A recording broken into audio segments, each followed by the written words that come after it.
YSRCP Congress party senior నేత మాజీ ఆర్థిక మంత్రి బుగ్గన రాజేంద్రనాథ్ రెడ్డి చేసిన వ్యాఖ్యలు ఇటీవల రాజకీయ వర్గాల్లో చర్చనీయాంశంగా మారాయి. చంద్రబాబు నాయుడు ముఖ్యమంత్రిగా ఉండటం వల్లే రాష్ట్రంలో వర్షాలు పట్టడం లేదని, పాలకుడి మనస్తత్వం బాగుంటే ప్రకృతి కూడా సహకరిస్తుందని ఆయన వ్యాఖ్యానించినట్టు ప్రచారం జరుగుతుంది. గతంలో కూడా వైఎస్ రాజశేఖర రెడ్డి ఇలాంటి వ్యాఖ్యలు చేసిన సందర్భాలు ఉన్నాయని, వైఎస్ఆర్ కాంగ్రెస్ పార్టీ నాయకులు, అనుకూల మీడియా కూడా ఇదే తరహా ప్రచారాన్ని కొనసాగిస్తుందని విమర్శలు వినిపిస్తున్నాయి. ఒకే విషయాన్ని పదే పదే ప్రచారం చేసి ప్రజలను నమ్మించేలా చేయడం వైఎస్ఆర్ రాజకీయ శైలిలో భాగమని కొందరు ప్రత్యర్థులు ఆరోపిస్తున్నారు. చంద్రబాబు నాయుడు వ్యవసాయం దండగా అన్నారనే ప్రచారం కూడా ఇదే తరహాలో సాగిందని విమర్శకులు గుర్తు చేస్తున్నారు.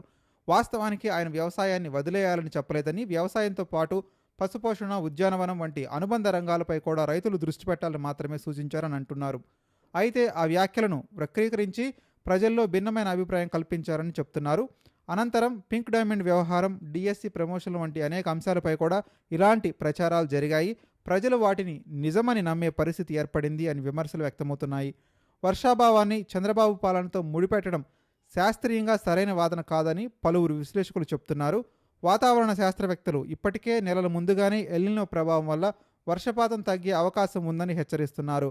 పసిఫిక్ మహాసముద్రంలో ఉష్ణోగ్రతల మార్పుల కారణంగా ఏర్పడేటువంటి ఎల్నినో ప్రభావం సాధారణంగా 4 నుంచి 5 సంవత్సరాలకు ఒకసారి కనిపిస్తుంటుంది.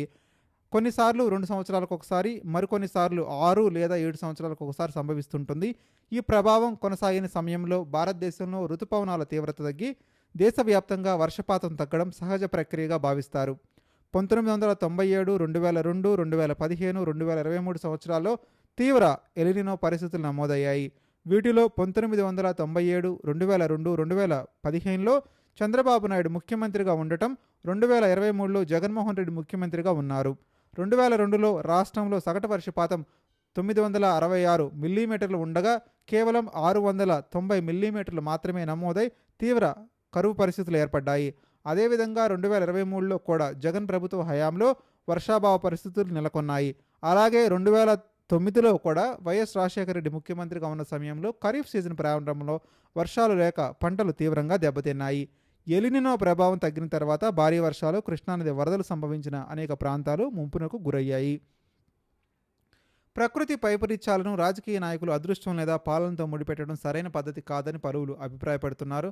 2004లో వైఎస్ రాజశేఖర రెడ్డి ముఖ్యమంత్రిగా బాధ్యతలు చేపట్టిన కొద్ది నెలల్లోనే సునామీ సంభవించి భారతదేశంతో పాటు దక్షిణాసియా దేశాల్లో లక్షలాది మంది ప్రాణాలు కోల్పోయారు.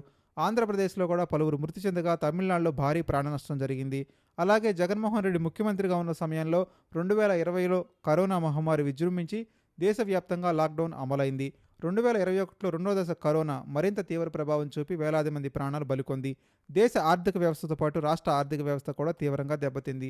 ఈ నేపథ్యంలో ప్రకృతి విపత్తులు, వర్షాభావం, కరువు వంటి అంశాలను ఏ ఒక్క నాయుడు పాలనకు లేదా వ్యక్తిగత అదృష్టానికి ముడిపెట్టడం కంటే వాటి వెనక ఉన్న శాస్త్రీయ కారణాలను గుర్తించడం అవసరమని విశ్లేషకులు సూచిస్తున్నారు. రాజకీయ విమర్శలు వాస్తవాల ఆధారంగా ఉండాలని, ప్రకృతి సంఘటనలను రాజకీయ ప్రచార సాధనంగా మార్చడం ప్రజలను తప్పుదోవ పట్టించే ప్రమాదం ఉందనే అభిప్రాయాలు కూడా వ్యక్తమవుతున్నాయి. మీరు కూడా మీ అభిప్రాయాన్ని కామెంట్ రూపంలో తెలియజేయండి. బుగ్గన రాజేంద్రనాథ్ రెడ్డి చెప్పినట్టుగా నిజంగానే చంద్రబాబు నాయుడు కరువు కవల పిల్లలుగా ఉన్నాయా? మీ అభిప్రాయం మీరు సమర్థిస్తారా, వ్యతిరేకిస్తారా? మర్చిపోకుండా కామెంట్ చేయడానికి ప్రయత్నించండి.